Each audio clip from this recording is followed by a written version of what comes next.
Bible, Akshardham मंदिर और गंगा व्यक्तिवाचक संज्ञा के उदाहरण हैं। अभी मैंने आप लोगों को बताया था ना।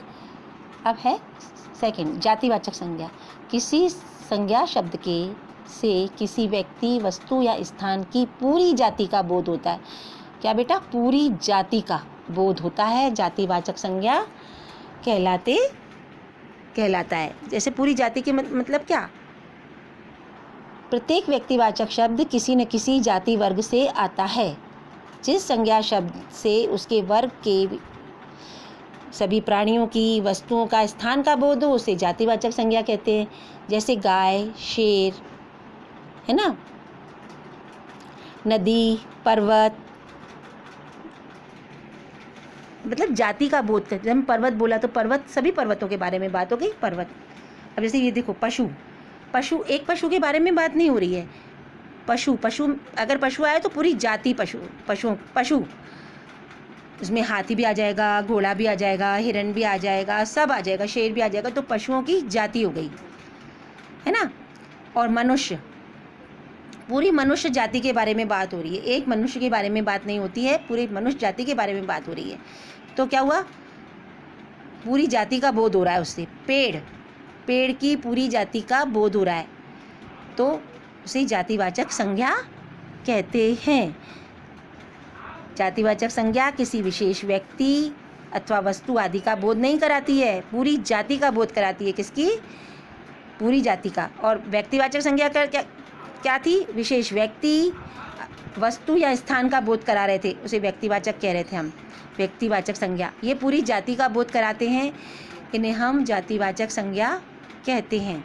अब देखिए भाववाचक संज्ञा। जो शब्द किसी व्यक्ति, वस्तु या स्थान के गुण, दोष या भाव का बोध कराता है उसे हम भाववाचक संज्ञा कहते हैं। भाव क्या है बेटा? भाव क्या होता है? अंदर से भाव आते हैं हमारे किसी को देखकर। फीलिंग, क्या बोलते हैं उसको? फीलिंग बोलते हैं, है ना।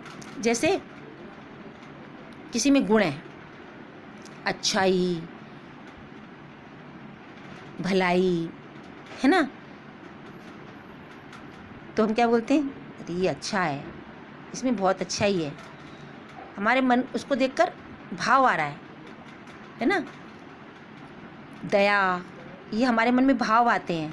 किसी गरीब व्यक्ति को देखकर हमारे मन में दया आने लगती है, हो कैसा, कितना गरीब है। क्या हमारे मन में क्या आ रहा है? भाव आ रहा है उसके प्रति। बेचारे के पास चप्पल भी नहीं है, आता है ना, भाव आता है, फीलिंग आती है उनको देखकर। तो ये क्या है? भाववाचक संज्ञा है। जैसे इसमें देखो, दोष, बुराई, कोई झूठ बोलता है, झूठ बोल रहा है, बोलते हैं ना झूठा है ये। क्या है? उसके प्रति हमारे मन में क्या आया? भाव आया। वो झूठ बोलता है, इसके लिए हमने क्या कहा उसको? झूठा। तो हमारे मन में क्या भाव आया? ये झूठ बोलता है इसलिए ये झूठा है ना। कोई चालाक होता है, कोई बेईमान होता है, तो भाव आता है ये व्यक्ति गंदा है। हमारे मन में जो भाव आते हैं ना, उसको हम भाववाचक संज्ञा कहते हैं। अब किसी सुंदर को देख लेते हैं, और आप आपकी फ्रेंड को जो सुंदर है उसको देख लेते हो, हाँ आप तुम कितनी सुंदर लग रही हो, बोलते हो ना, मतलब आपके अंदर भाव आया कि ये बहुत सुंदर लग रही है।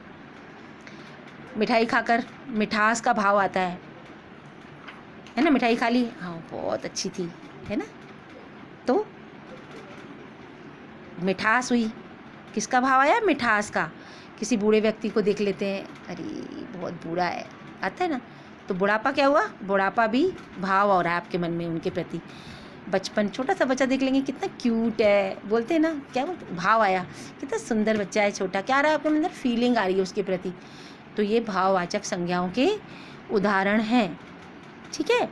अब देखो, हम सभी एक दूसरे से किसी न किसी नाम से जानते हैं, और नाम वाले शब्द ही संज्ञा कहलाते हैं। संज्ञा 3 प्रकार की है: व्यक्तिवाचक, जातिवाचक, भाववाचक। व्यक्तिवाचक संज्ञा किसी विशेष व्यक्ति, वस्तु या स्थान का बोध कराती है, उसे व्यक्तिवाचक संज्ञा कहते हैं, ठीक है। और जातिवाचक संपूर्ण जाति का, विशेष स्थान का या जाति का बोध कराते हैं। पूरी जाति का बोध कराने वाले शब्दों को जातिवाचक संज्ञा कहते हैं। भाववाचक संज्ञा किसे कहते हैं? जो भाव का बोध कराती है, उसे भाववाचक संज्ञा कहते हैं, है ना। मन में भाव आते हैं, उसे भाववाचक संज्ञा कहते हैं। आया समझ में? भाववाचक संज्ञा का कोई रूप और आकार नहीं होता, कोई रूप नहीं होता, कोई आकार नहीं होता, वो तो हमारे मन की फीलिंग है ना। जैसी आती है वैसी हम बोलते हैं। किसी व्यक्ति के लिए अच्छा आता है, किसी के लिए बुरा आता है, तो हम वैसे ही बोलते हैं ना बेटा, ठीक है। अब आप लोगों को इसी से पढ़ना है ना, समझना है। मैं जो बोलती हूँ ना, आप लोगों को समझ में आता है? नहीं आता तो आप मुझे पूछ सकते हैं, लेकिन ऐसे बार बार नहीं, है ना। आप मैसेज करके मुझसे पूछते हैं। बेटा मैं तो अकेली हूँ ना, आप तो बहुत सारे हो मेरे बच्चों, ठीक है ना। इसलिए बुक के बारे में अब कोई नहीं पूछेगा। आप लोग के पास बुक नहीं है, आपको इसी से पढ़ना है, ठीक है। ओके।